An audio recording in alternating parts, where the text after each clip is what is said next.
اخر سنتين في مصر كان منافسه شديده جدا في الماركت العقاري. الشركات اللي عرفت تعدي الخطوه دي هي الشركات اللي عندها ماركتنج ان هاوس. تعال اقول لك مميزات وعيوب ان انت يكون عندك الماركتنج ان هاوس. هقول لك على 3 مميزات هم اكبر المميزات اللي هيديها لك تيم الماركتنج ان هاوس عندك. اول حاجه هيقلل لك التكلفه جدا في سعر الاستحواذ على الليد. تاني حاجه هيبقى ما عندوش حاجه يعملها غير ان هو يفضل يطور في الكواليتي كل يوم. تالت حاجه هيضمن لك استمراريه، هي اللي بتضايق كل شركات البروكر والديفلوبر.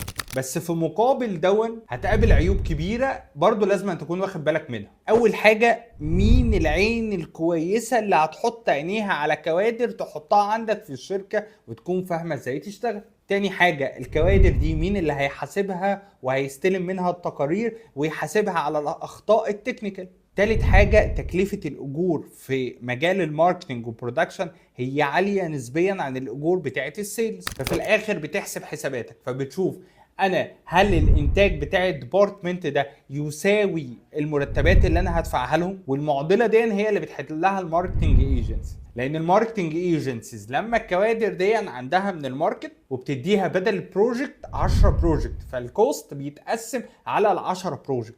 ابعت لنا دلوقتي حجم الافيلابيلتي اللي في مشروعك واحنا هنقول لك هل حجم الافيلابيلتي دي يخليك تعمل ماركتنج ان هاوس ولا تستعين بماركتنج ايجنسي.